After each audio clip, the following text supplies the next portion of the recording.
Bien, muy buenos días a todos. Qué bueno verles. Un saludo a los que todavía no me he saludado con ellos, como Jairito y familia. De verdad que qué chévere estar acá en esta iglesia que aún recordamos que es hija de la 140, ¿no? De verdad que es ver lo que hoy vamos a ver precisamente. Muchas gracias, Martica. Lo que vamos a ver a través del estudio de Romanos 9 y es ver la eterna gracia del Señor. Bueno, traía por ahí unas diapositivas, pero no las trae en USB, o sea que grave. Pero los que les gusta tomar notas, el mensaje hoy lo he titulado La eterna gracia del Señor, la eterna gracia de Dios. Cuando uno habla de gracia de forma práctica, yo creo que la forma más práctica de recordar qué es la gracia o de haberla experimentado cuando éramos niños fue nuestros papás. Esa vivencia con nuestros papás. Al menos con unos buenos papás que yo tuve, ¿no? Cuando era niño recuerdo a mi papá trabajando muy temprano, de lunes a sábado, le tocaba durísimo, pero era tremendo. El hombre trabajó así durante 20 y pico de años para traer la provisión a la casa. Cada día traer la provisión a la casa. Y a veces hasta llegaba y tenía el tiempo para sentarse conmigo y a enseñarme a tocar guitarra, ¿no? Un ejemplo. Y ver a mi mamá levantándose todos los días, yo creo que ustedes la recuerdan también, haciendo lo que hoy muy pocas mujeres a veces hacen, pero también sé que muchas lo hacen con ese mismo amor. Y es haciendo 3 platos de comida al día y tras el hecho, no sé, como buen paisa de las medias 9 y las 11 bogotanas, cada día ayudándonos a hacer tareas cuando éramos niños. Recordaba a mi mamá trasnochando toda una noche cuando uno estaba enfermo con fiebre, colocándole allá pañitos de agua fría, y todo eso. Y muchas veces viví eso en medio de una rebeldía tenaz que le da a uno por tener por ahí después de los 12 años, siendo rebelde, siendo hasta grosero con ellos, ¿verdad? O sea, recibí todo eso hasta la edad de 18 años sin merecerlo, la verdad sea dicha. Pero digo que era la mejor forma de experimentar gracia, porque uno hacía mala cara por la mañana como buen adolescente sin saber por qué estaba haciendo mala cara, simplemente amanecía haciendo mala cara. Y ellos pacientemente, creo que igual que la paciencia del Señor, me soportaron por muchos años.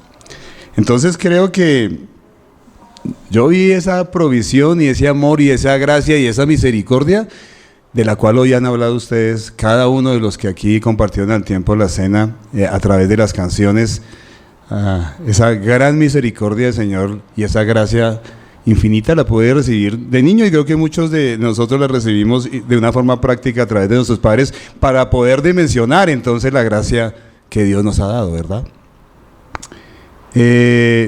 Y hoy tengo Romanos 9, un capítulo que yo considero de los capítulos más difíciles de la palabra de Dios, porque son de los capítulos más discutidos y con más posiciones teológicas que existe, ¿sí? Romanos 9, esos 3 capítulos que ustedes van a ver, ¿no? 9, 10 y 11. Bueno, gracias al Señor que Él a veces con el tiempo y con la madurez le ayuda a simplemente decir algo que dijo Wilmer, ¿cierto? Si el Señor lo dijo, así es, y nos sometemos a su autoridad sin tanto, cuestionar lo que el Señor está diciendo allí. Observemos algunos aspectos, porque eso es lo que vamos a ver, algunos aspectos de la gracia que encontramos en este capítulo, y que sin duda nos recuerda algo importante, y es que siempre ha habido gracia. Cuando hablamos de dispensaciones, hablamos de un último tiempo de la dispensación de la gracia. Yo la verdad que pienso que es la dispensación de la iglesia, porque la gracia siempre ha existido, siempre, desde que Adán y Eva pecaron. Siempre ha habido gracia y siempre habrá gracia, amén. Entonces, para los que les gusta anotar, entonces, como les decía, vamos a hablar de la eterna gracia de Dios. Y un primer punto lo vamos a ver en los versículos 1 al 5. Lo voy a leer de la Reina Valera, si de pronto lo pueden proyectar acá, estaría bien para que todos puedan verlo, de la Reina Valera. Y ese primer punto es Cuando recibes gracia, porque vamos a ver la parte práctica de este pasaje, cuando recibes gracia debes dar gracia, ¿cierto? Eso le dijo el Señor, ¿no? De gracia doy, exacto, de gracia recibo, gracia doy. Dice el versículo 1, verdad digo en Cristo y no miento, dice el apóstol Pablo, y vamos a meternos en el corazón de Pablo. Pensemos en alguien que está triste y de verdad lo está diciendo con toda sinceridad. Verdad digo en Cristo y no miento. Mi conciencia, es más, me da testimonio en el Espíritu Santo que tengo gran tristeza y continuo dolor en mi corazón, porque deseara yo mismo ser anatema, separado de Cristo, por amor a mis hermanos, los que son parientes según la carne, que son israelitas, de los cuales son la adopción, la gloria, el pacto, la promulgación, la ley, el culto y las promesas, de quienes son los patriarcas y de los cuales, según la carne, vino Cristo, el cual es Dios sobre todas las cosas, bendito por los siglos. Amén. Y en estos primeros 5 versículos vemos a un hombre, al apóstol Pablo, un hombre que ha sido transformado por la gracia y por el amor de Dios. ¿Cuántos hay aquí que han sido transformados por la gracia y el amor de Dios? Y lo veo porque él recibió del Señor ese amor que fue capaz de ir por Pablo, un hombre que perseguía cristianos, a la cruz. Y por ese mismo amor también fue por ti y fue por mí, aunque no lo merecíamos. Pero vemos en este hombre, y él dice, hay en mi alma un profundo dolor, en mi corazón hay una tremenda tristeza al ver cómo mis parientes en sangre, como mis hermanos los judíos, y eso a pesar de que ellos fueron los principales detractores y los principales perseguidores de Pablo. Pero miren hasta dónde va el amor de Pablo por su pueblo, Israel. Y dice que a pesar de haber sido el pueblo escogido de Dios, han desechado a Dios. Desecharon al Mesías, desecharon a Cristo, ¿no? Y él sabía que iban rumbo al infierno por esa incredulidad. Y tanto es el amor de Pablo por esa nación que dice algo que me llama mucho la atención. Dice en el verso 3, por amor a mis hermanos que son parientes según la carne, yo desearía ser maldito. Esa es la palabra anatema. En otras palabras está diciendo, yo desearía ir yo al infierno, si con eso mis hermanos en sangre, mis hermanos israelitas, pudieran acceder a la gracia de Dios. Y eso me recuerda que los grandes líderes son capaces de dar su vida por amor por los perdidos, ¿verdad? Eso hizo Cristo, eso hizo Moisés. ¿Recuerdan después de que pecó allá en el capítulo 32 el pueblo? Llega y dice allí en el verso 31-32, después de que habían hecho el becerro, recuerdan, y lo habían adorado, el Señor dice, bueno, voy a destruir este pueblo, y Moisés dice, ¿sabes qué? No, ráeme a mí, quítame, es más, bórrame del libro de la vida, pero salva a estas personas. ¿Ustedes harían eso? Y eso me hace ver el corazón de un líder que realmente ha experimentado la gracia de Dios. Y por eso digo, de este primer punto, de gracia me has dado, de gracia debo dar, ¿verdad? Aquí lo que vemos es a una persona dando gracia a un pueblo que tal vez no lo merecía, que no se había portado bien con ninguno de ellos. A Moisés lo único que hicieron fue murmurar toda la vida de Moisés, y a Pablo lo persiguió el pueblo judío. Ahora, el dolor y la tristeza de Pablo aumenta cuando dice algo que es importante en el versículo 4, es que es increíble que de ellos es la adopción. El Señor los adoptó como sus hijos, ¿verdad? De ellos es la Chequiná, la gloria. Ellos vieron la gloria de Dios, la vieron allá en Egipto, la vieron con esa nube que los persiguió todas las noches, los guiaba esa nube, y en el día esa columna de fuego. Vieron la gloria de Dios de muchas maneras, ¿sí? Ellos experimentaron todos los pactos que sabemos que hay en el Antiguo Testamento. A ellos fue dada la ley. Eso es un privilegio, porque no a todos los pueblos le dio su ley. Le dio la ley a su pueblo Israel. De ellos el culto, de ellos las promesas que el Señor dio, de ellos algo importante, los patriarcas, y aquí dice algo muy importante, de ellos los patriarcas, ¿de donde viene quién? Al final, Cristo el Mesías, Cristo el Mesías. Yo trataba de pensar en, bueno, yo cómo razono esto, y lo razono un poquito pensando en cuando tú das gracia, y mucha gracia, y a la final te pagan mal, ¿sí? Porque eso fue lo que hizo Dios con el pueblo de Israel. Y yo no sé si a ustedes les ha pasado, a los que son discipuladores, de discipular a una persona hasta por años. ¿Sí les ha pasado? Discipulan a una persona por años, les enseñan las verdades de Cristo, les enseñan las promesas del Señor, lo lindo que es vivir en Cristo, cómo Cristo transforma la vida, y al principio uno los ve emocionados y de un momento a otro, ¡fup!, desaparecieron. Y pasa algún tiempo y nos lo encontramos, y nos lo encontramos como me pasó a mí, nos lo encontramos en el mundo, otra vez metido en el bar, en las drogas, y uno dice, wow. Pero eso me ayuda a pensar en el pueblo de Israel, que recibió todo eso y a pesar de eso rechazó al Mesías, rechazó a Cristo, rechazó a Dios y rechazó a las promesas de Dios, ¿verdad? Es igual, porque yo también, y yo no sé si ustedes lo han sentido, uno siente mucha tristeza cuando ha invertido en alguien el tiempo para enseñarle las verdades de Dios y después uno lo encuentra otra vez en el mundo. Eso a mí me da mucho pesar. Si a uno no le da tristeza eso, entonces realmente no tiene un corazón que ha sido tocado por la gracia de Dios. Pudiera aquí decir una frase, y es que el pueblo de Israel conoció y vio las bendiciones del Señor, pero no conoció ni vio al Señor que bendice, ¿verdad? Lo repito, ellos conocieron y vieron las bendiciones del Señor, pero nunca conocieron ni vieron al Señor de las bendiciones, ¿verdad? Sin embargo, es admirable ver que esa misma gracia que Pablo recibió, anhelaba dársela a sus hermanos judíos. Eso es bonito verlo, y ese es el primer punto. Vamos a mirar un segundo punto. Un segundo punto es la elección. La elección depende de la gracia de Dios. La elección depende de la gracia de Dios. Y como dice por ahí algún predicador, aquí ya me metí en terreno apache, porque esto siempre ha sido tema de mucha discusión, pero vuelvo y repito, para los que somos maduros, al contrario, es una delicia poder ver todos estos pasajes. Entonces la elección depende de la gracia de Dios. Leamos del 6 al 13.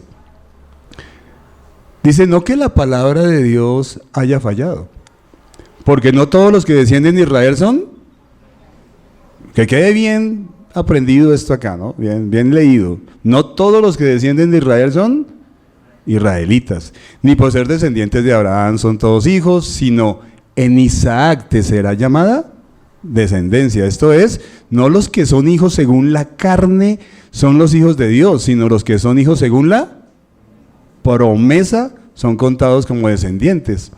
Porque la palabra de la promesa es esta: por este tiempo vendré y Sara, no Setura, no la otra esposa que tuvo, no, Sara tendrá un hijo.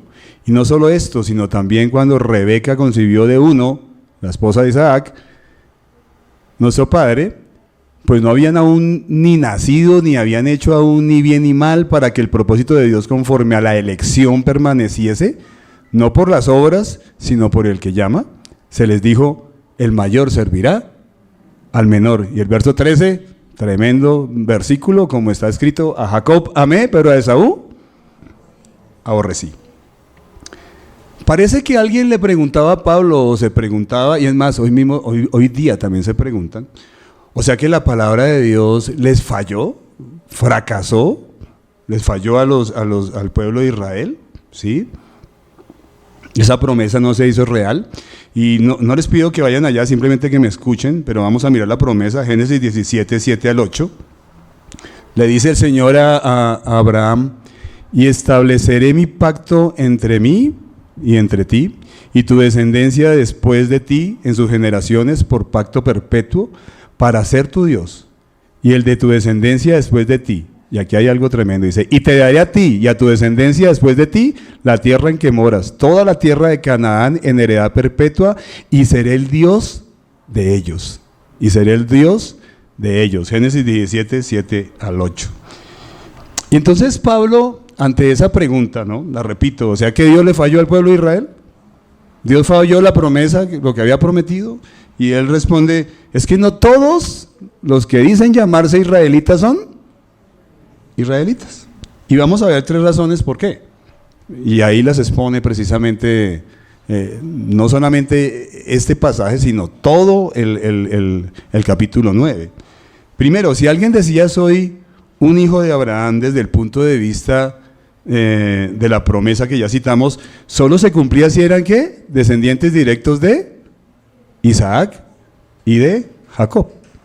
Obviamente de las 12 tribus también de Jacob, ¿verdad? Por ejemplo, no se cumplía si era descendiente de Ismael, que fue el hijo que tuvo con Agar, con la concubina. Tampoco se cumplía si eran hijos de Cetura, que fue la segunda esposa de Abraham. Segunda razón aquí, para decir que no todo el mundo es israelita.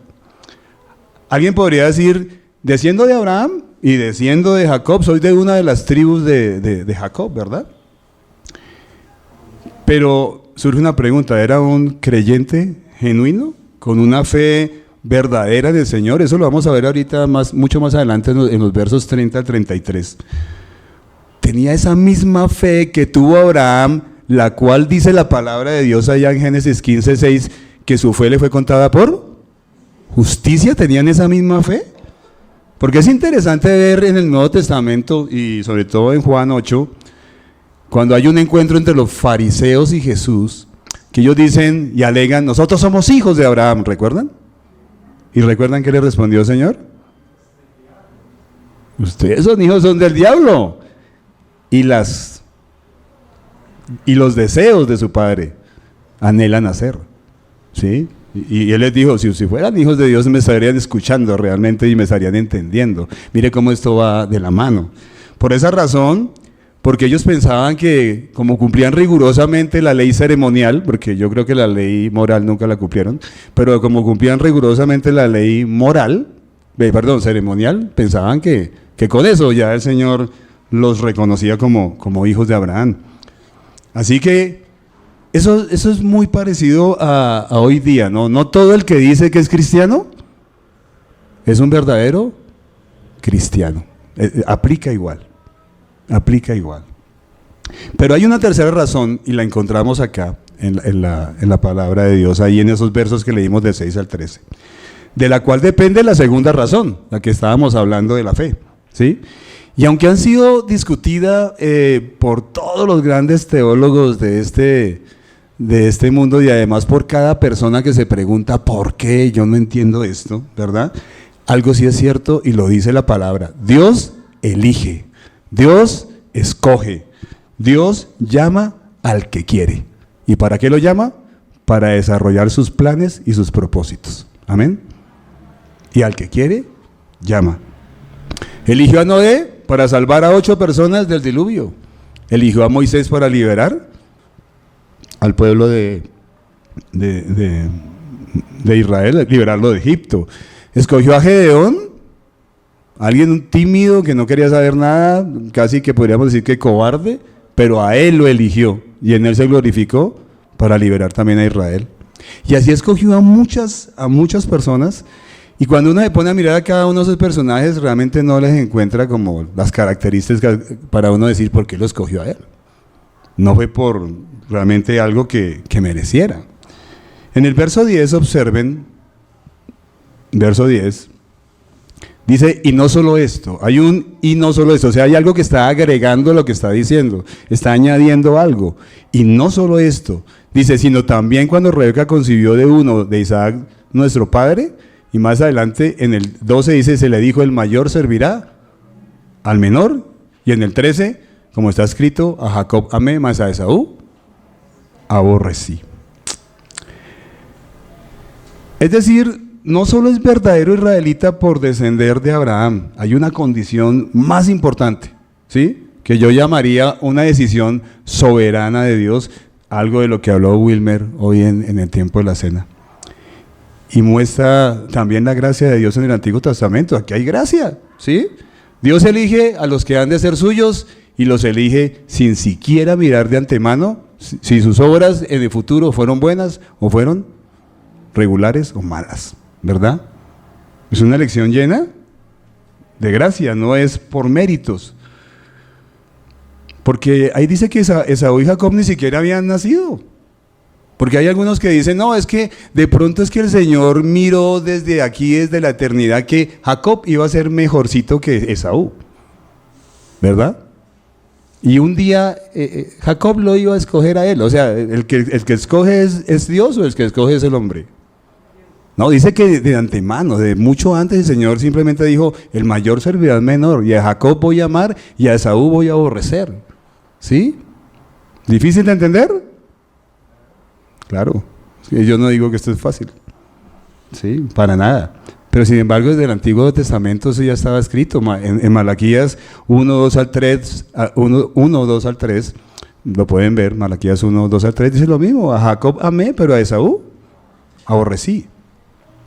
Ahora, cuando uno conoce la historia de Jacob, ya uno como hombre, ¿cierto? ¿Cómo era Jacob?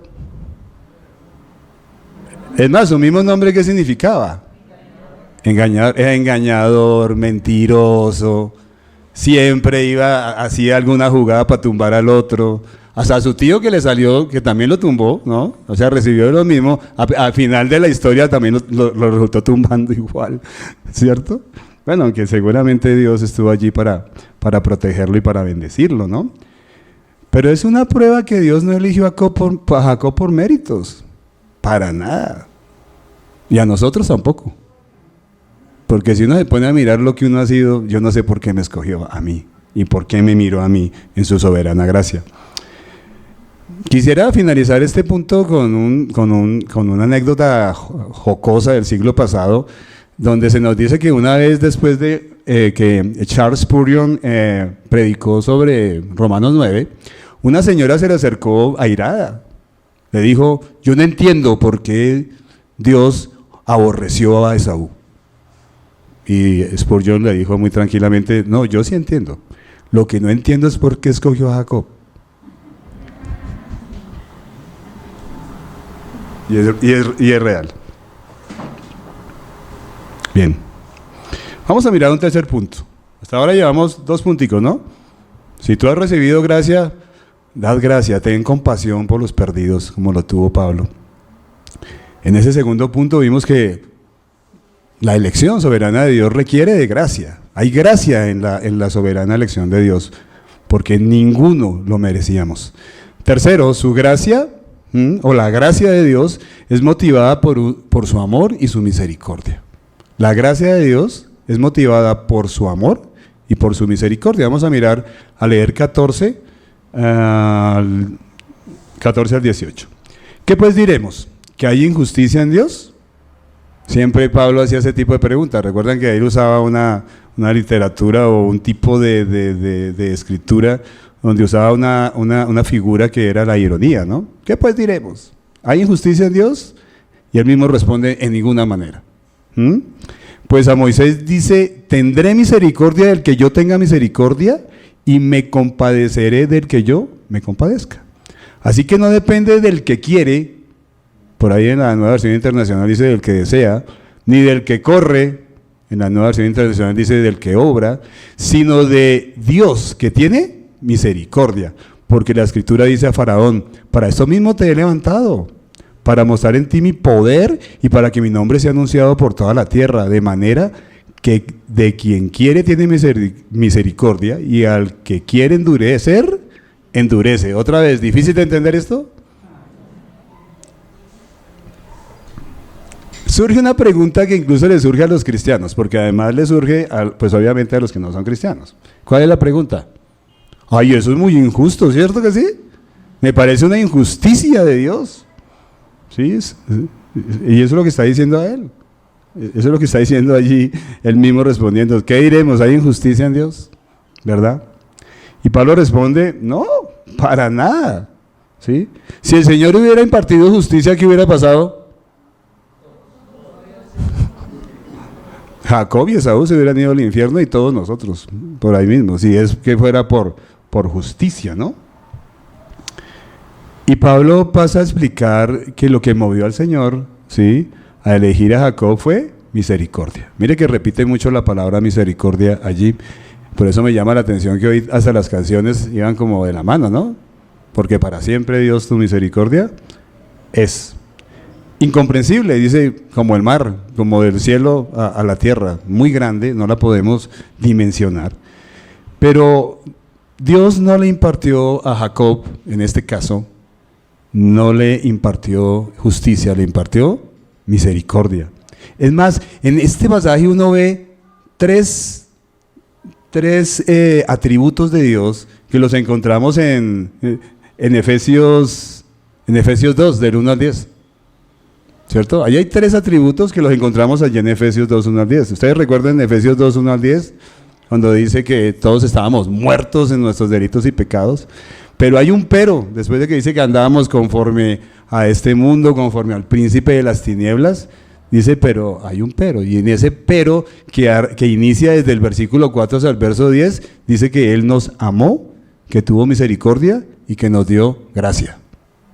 Y estos tres mismos atributos de Dios aparecen en Romanos 9, ¿cierto? Amor, misericordia y gracia. Y esos fueron los aspectos que Él tuvo para darnos para elegirnos y para darnos salvación. Amén. Sí, así sea difícil de entenderlo, así fue.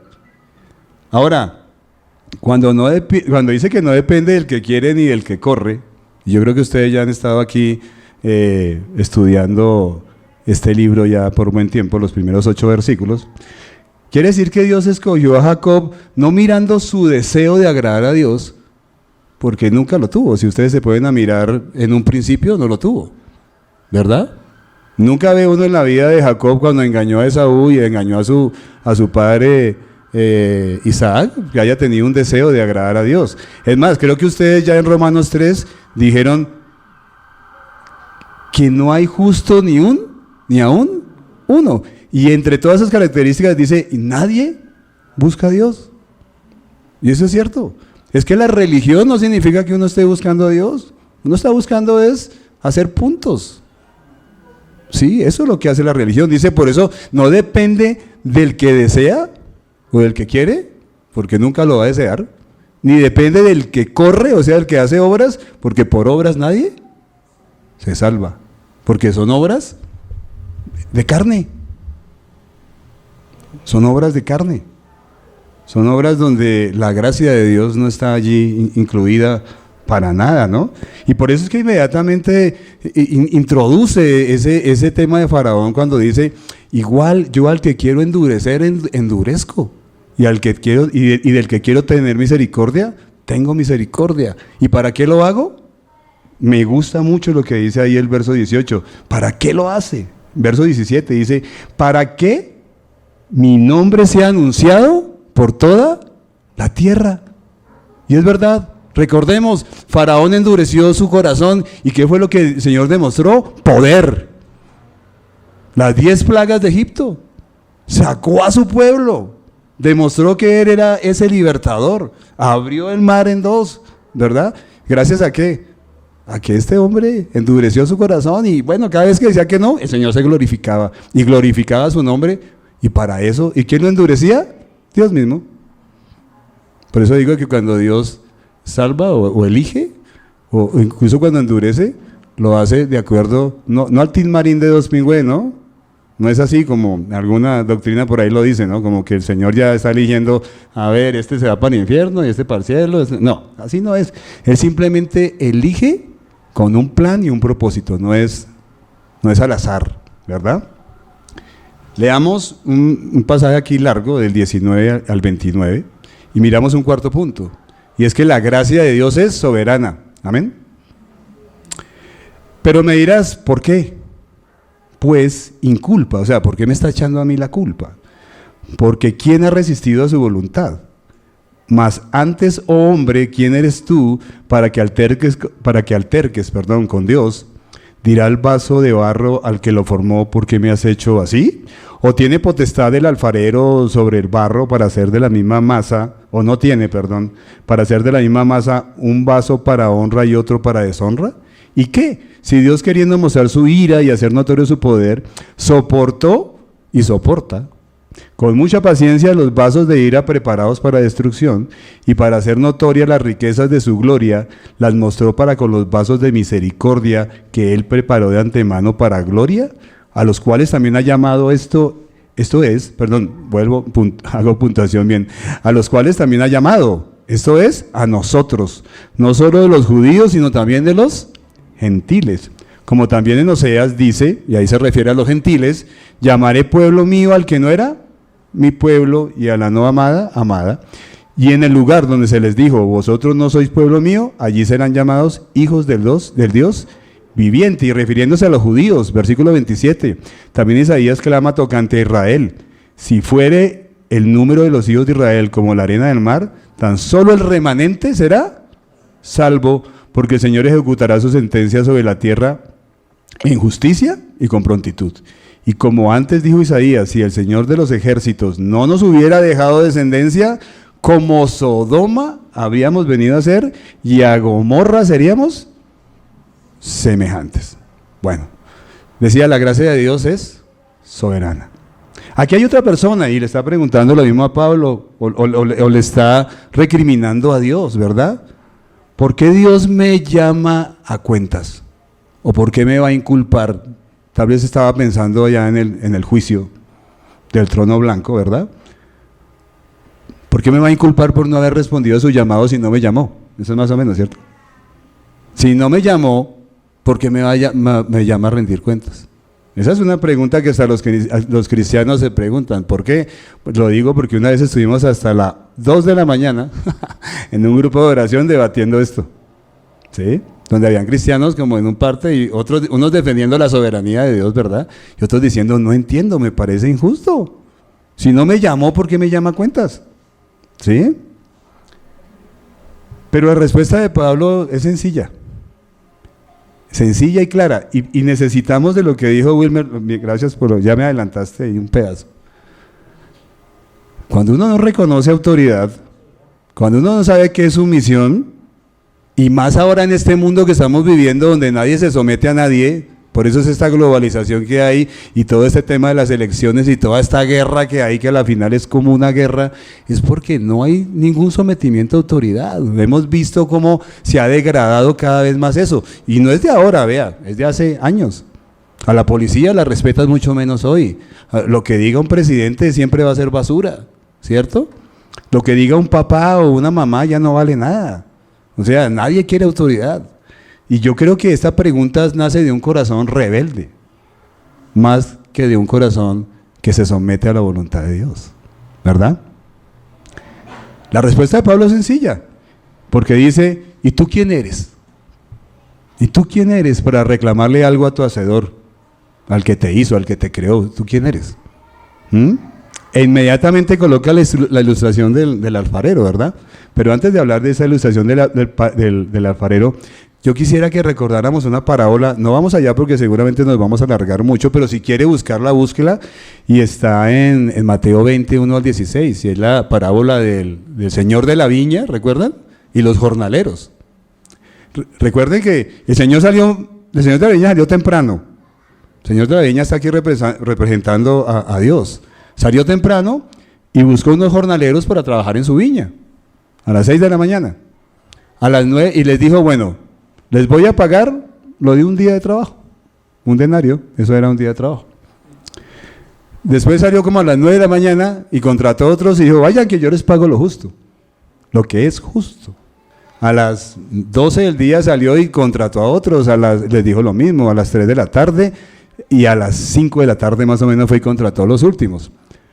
Después le dice al capataz, bueno, vaya, págueles. Y empezó con los últimos, ¿sí? Con los que habían llegado a las 5 de la tarde, tal vez habían trabajado, ¿qué? Unas 2 horitas, ¿sí o no? Y les dio un denario. ¿Qué dijeron los primeros? Uy, ese pago está bueno hoy, ¿no? Les dio un denario también. ¿Qué creen que dijeron? No, esto sí, justo. ¿Por qué si nosotros llegamos a las 6 de la mañana y el Señor les dice, qué pena, pero yo eso fue lo que acordé con ustedes, ¿no? Que les iba a pagar un denario, entonces tomen su plata y chao. Yo al fin y al cabo con mi plata hago lo que quiero. Y termina diciendo ese gran versículo donde dice que por tal razón los últimos, tal vez pensando en los gentiles antes que los judíos, no sé, los últimos serán los primeros y los primeros los últimos, dice, porque muchos serán los llamados pero pocos, y otra vez el tema de la elección, pocos los escogidos. Eso, perdón que me alargue un poquito, pero es que esto me recuerda para los profesores de escuela dominical, es que esto es difícil de entender. Imagínense que a un profesor, que a usted le digan, ilústrele a los niños de 5 años la elección, ¿ustedes qué harían? Si a veces uno con 50 y pico ya no lo entiende, y uno dice, ¿y cómo hace un profesor?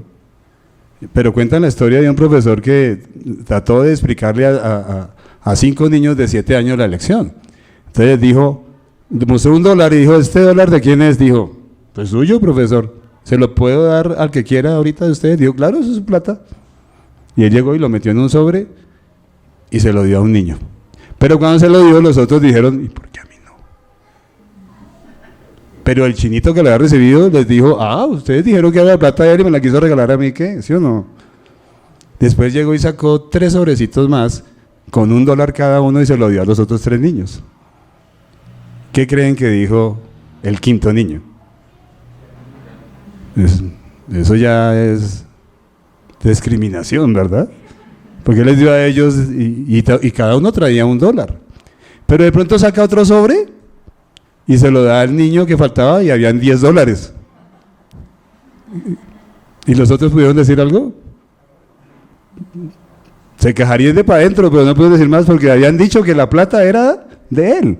Eso para entender que Dios soberanamente, porque este es el 4.º punto, da de su gracia a quien quiere. ¿Por qué? Porque nosotros somos de Él y Él verá qué hace con nosotros.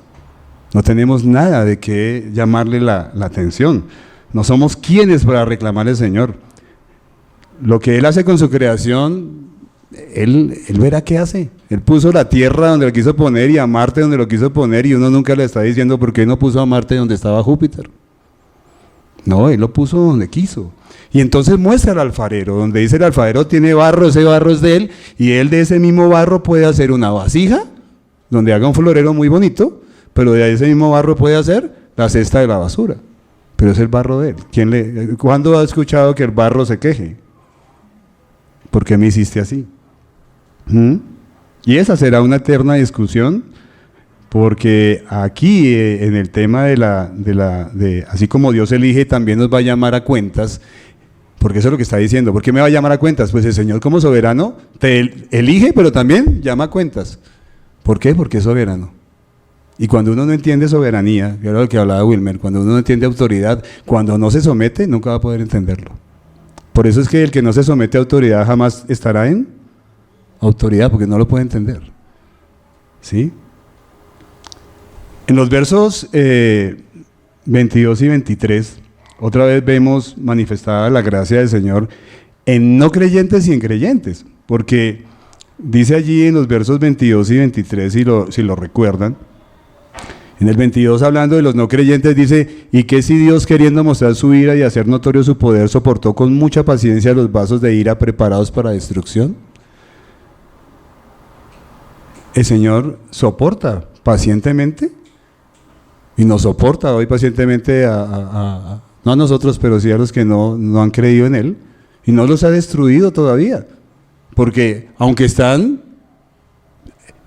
listos para destrucción, y mire que están listos para destrucción no por culpa de Dios, por culpa del pecado, de ellos mismos. No podemos decir, es que Dios los eligió para destrucción, no, es que uno nace ya destruido, ¿sí? Y el Señor dice que soporta, ¿y por qué lo soporta?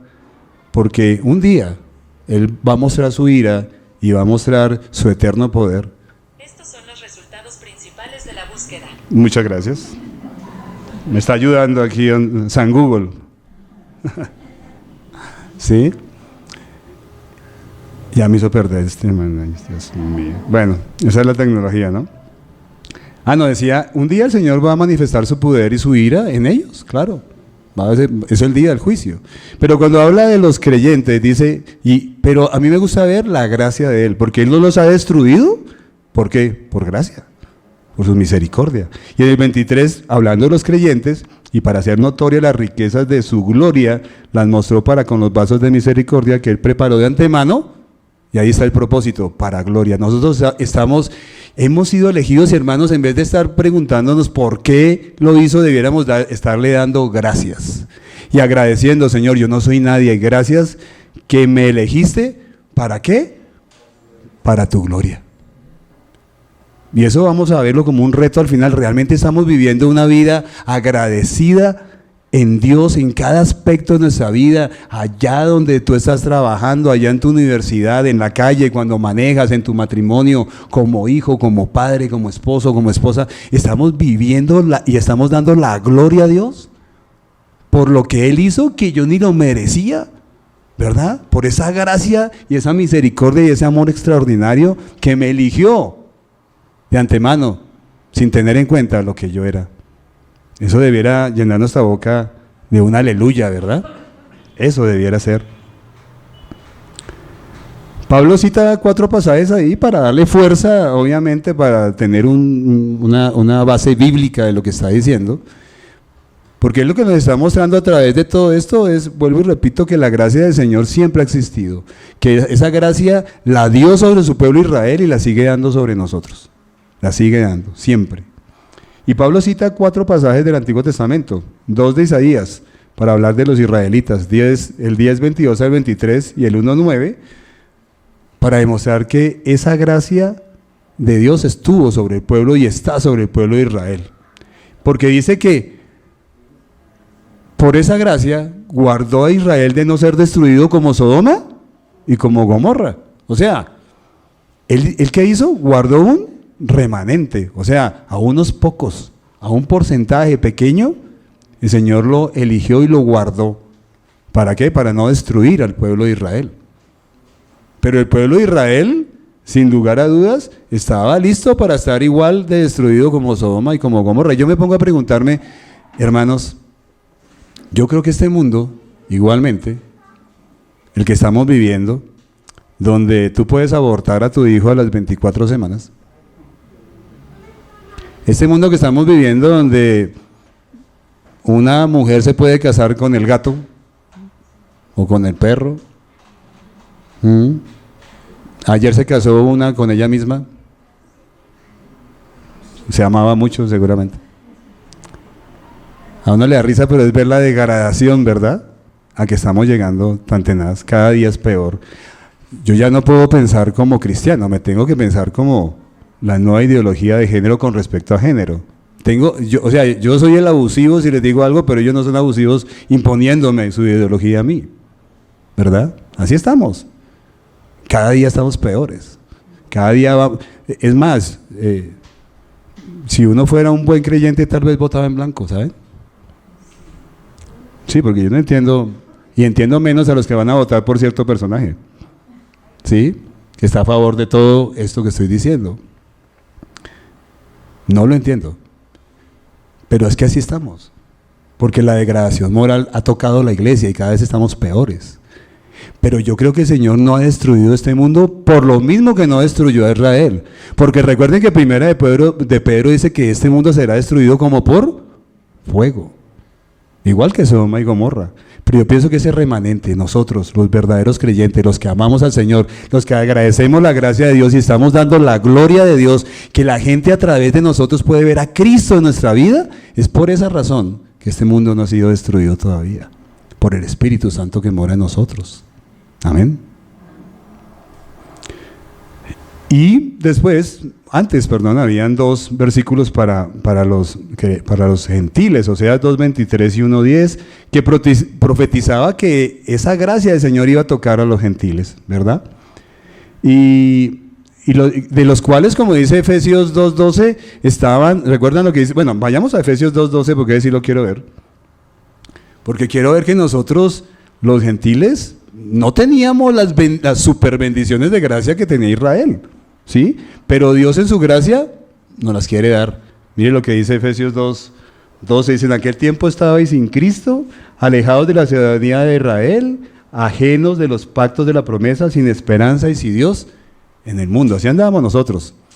No teníamos los privilegios de Israel, pero el Señor quiso hacer de los dos pueblos uno solo, por su gracia. Eso debe llenarnos de alegría. En resumen, la dispensación de la gracia, mis queridos hermanos, siempre ha estado. Desde Adán y Eva hasta el último hombre que se vaya de este mundo, la gracia de Dios soberana estará sobre ellos. Ahora miremos el último punto, un quinto punto. Versículos 30 al 33. El último punto dice: somos salvos por gracia por medio de la fe. ¿Contradictorio? Sí, porque estamos hablando que el Señor elige al que quiere, ¿cierto? Pero ahora dice: pero somos salvos por gracia por medio de la fe. ¿Qué pues diremos? Que los gentiles que no iban tras la justicia han alcanzado la justicia, es decir, la justicia que es por fe.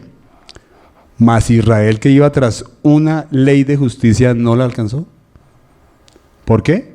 Porque iban tras ella no por fe, sino por obras de la ley, pues tropezaron en la piedra de tropiezo, como está escrito: y aquí pongo en Sión, y se refiere a Jesucristo, piedra de tropiezo y roca de caída, y el que creyere en él no será avergonzado. Yo quisiera que lo leyéramos en la Nueva Traducción Viviente. Si de pronto se puede buscar allí, Nueva Traducción Viviente, Romanos capítulo 9, versos 30 al 33.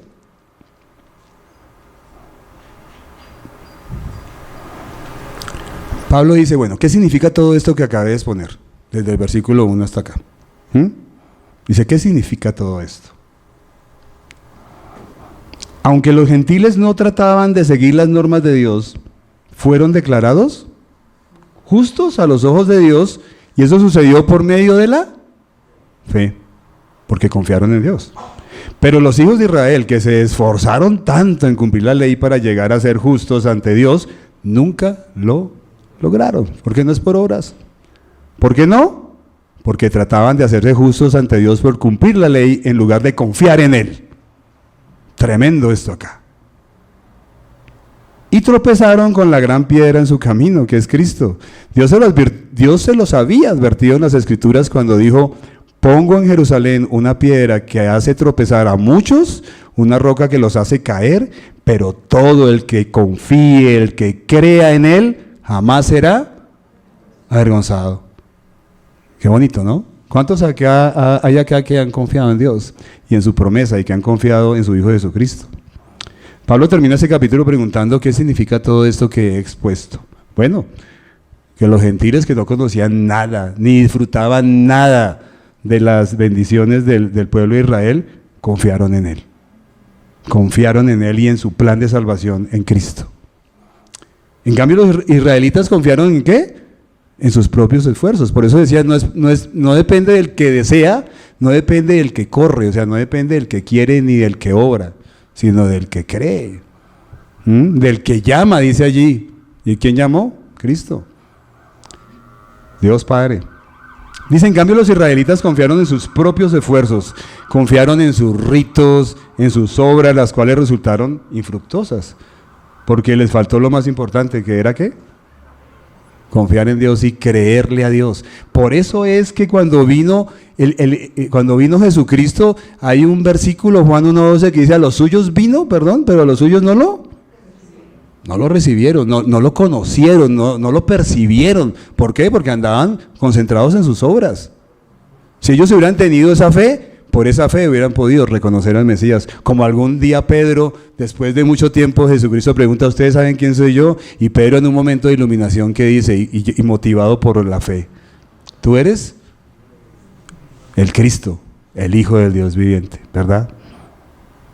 Lo pudo ver porque era un duro, ¿no? Porque el Señor se lo reveló, dice. Porque el cielo te lo reveló. Ahí está el juego, ¿no? El juego entre que yo puedo decir muchas cosas y puedo tener una confianza en Dios, pero a pesar de esa confianza en Dios depende del que llama. En vez de ser bendición para ellos, se cumplió lo profetizado en Isaías 8:14 y 28:16. Ellos se estrellaron con Cristo, se estrellaron con esa roca que es Cristo, ¿sí? En cambio, los gentiles creyeron, fueron salvos y no fueron avergonzados. Y no solamente los gentiles, también los judíos que creyeron. ¿Qué podemos concluir a este capítulo? Difícil capítulo. Muchas veces aquí creo que todo esto nos lleva a recordar los famosos versículos 8 y 9 de Efesios 2 que nos sabemos de memoria, ¿no? Porque por gracia sois salvos por medio de la fe. Y esto no es de nosotros, es un don de Dios.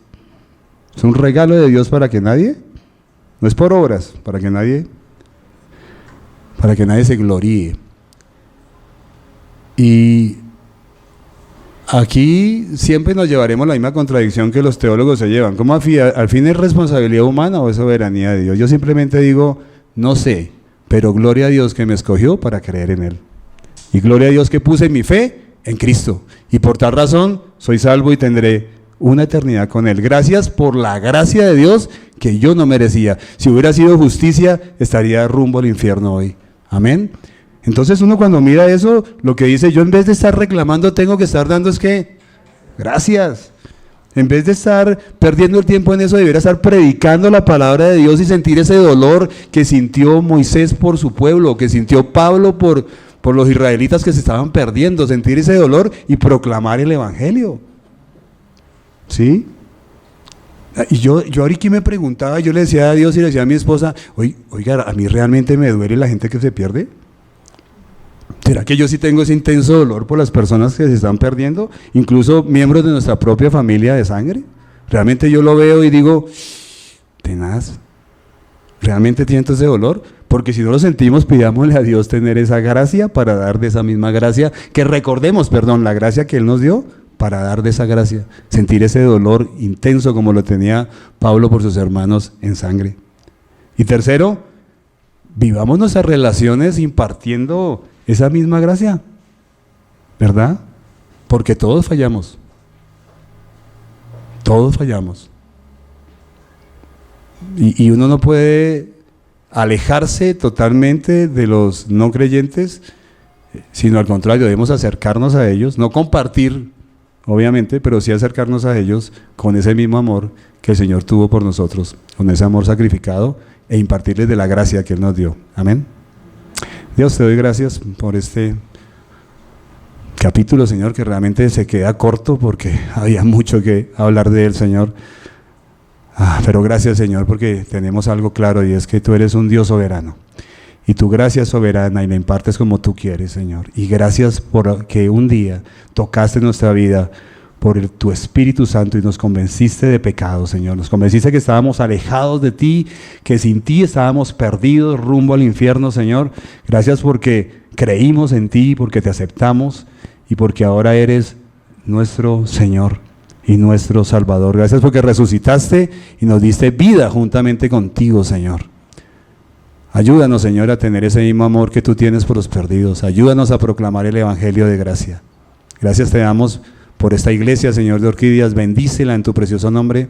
Amén y amén. Muchas gracias.